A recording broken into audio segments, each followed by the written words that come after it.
Hope that you are safe and warm wherever you are, because millions are waking up to the dangerous cold this Friday morning. Temperatures in the east plummeting after that storm came through. Some could face wind chills of 50 degrees below zero. And look at the impact right there. Firefighters Newark, New Jersey battling a blaze overnight in this icy cold. There were 80 on the scene.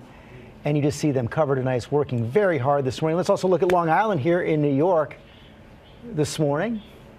There are the roads, at least they're clear. They're moving pretty well this morning, but a lot of snow has come down, and there's a lot of concern about black ice this morning. Yeah, don't go out if you don't have to. But our team is out there. They're spreading out across the storm zone.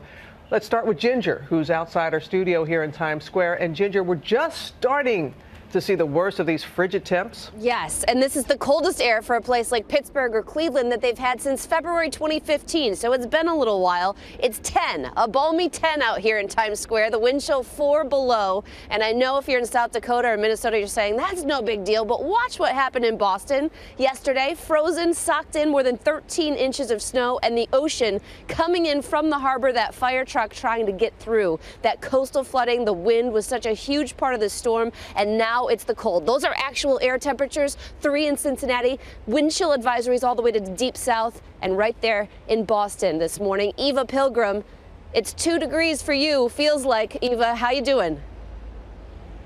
Oh, it is bitterly cold out here this morning. Ginger, this car right here, abandoned. It was caught in the flooding here at the Boston Harbor, and you can see it is encased in ice. It is not going anywhere anytime soon. The driver of this car, we actually saw this driver rescued by firefighters yesterday, one of many trapped in those icy flooding waters.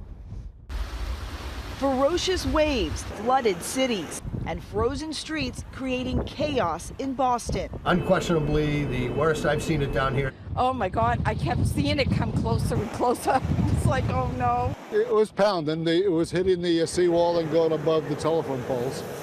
Homes and businesses flooded by several feet of water, that water then freezing in place, trapping entire streets of cars.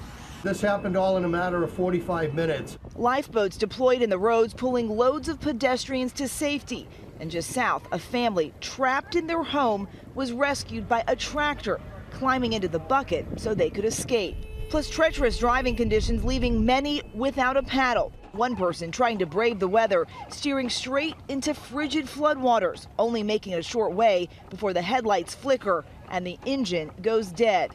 The driver then forced to get out of the car and walk to dry land. Dozens taken to the hospital, and the Bitterbomb's death toll keeps climbing. We immediately knew it was some sort of toxin that was taking everyone over. In New Jersey, a teenage girl killed and 36 others hospitalized after an entire building filled with carbon monoxide. People were laying on the hallway floors. You have to get out now. You can't stay here another minute.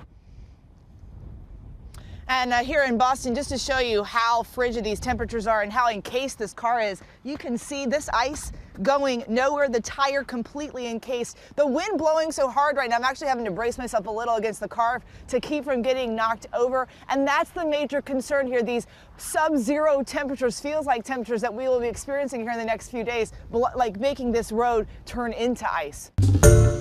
Hi everyone, George Stephanopoulos here. Thanks for checking out the ABC News YouTube channel. If you'd like to get more videos, show highlights, and watch live event coverage, click on the right over here to subscribe to our channel, and don't forget to download the ABC News app for breaking news alerts. Thanks for watching.